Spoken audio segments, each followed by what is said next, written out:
বৈষম্য বিরোধী ছাত্র আন্দোলনের আরেক হত্যা মামলায় সাবেক শিক্ষা ও সমাজ কল্যাণ মন্ত্রী ডাক্তার দীপুমণিকে ফের 4 দিনের রিমান্ড মঞ্জুর করেছে আদালত। বুধবার মেট্রোপলিটন ম্যাজিস্ট্রেট শাহিন রেজার আদালতের কাঠগড়ায় দাঁড়িয়ে এইভাবে নিজের আইনজীবীকে রিমান্ডের বিষয়ে কথা বলতে নিষেধ করেন দীপুমণি।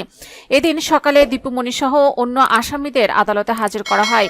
রিমান্ড শুনানির সময় কাঠগড়ায় দাঁড়ানো অবস্থায় দীপুমণিকে তার আইনজীবী বলে, আপা আজকে 7 দিনের রিমান্ড চেয়েছে। প্রত্যুত্তরে দীপুমণি তার আইনজীবীকে বলেন, যা রিমান্ড দায় দিক, শুনানিতে কিছু বলবি না, কিছু বলার দরকার নেই।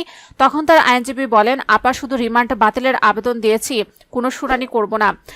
সকাল 10:15টায় পুলিশ পাহারায় তাদের ঢাকায় মেট্রোপলিটন ম্যাজিস্ট্রেট আদালতের কাঠগড়ায় তোলা হয়। পরে যাত্রাবাড়ী থানায় ওবায়দুল ইসলাম হত্যা মামলায় দীপুমণির 7 দিনের রিমান্ড আবেদন করে পুলিশ। শুনানি শেষে আদালত 4 দিনের রিমান্ড মঞ্জুর করেন। শুনানি শেষে 10:25 পুলিশ পাহারায় আদালত থেকে দীপুমণিকে হাজতখানায় নেওয়া হয়।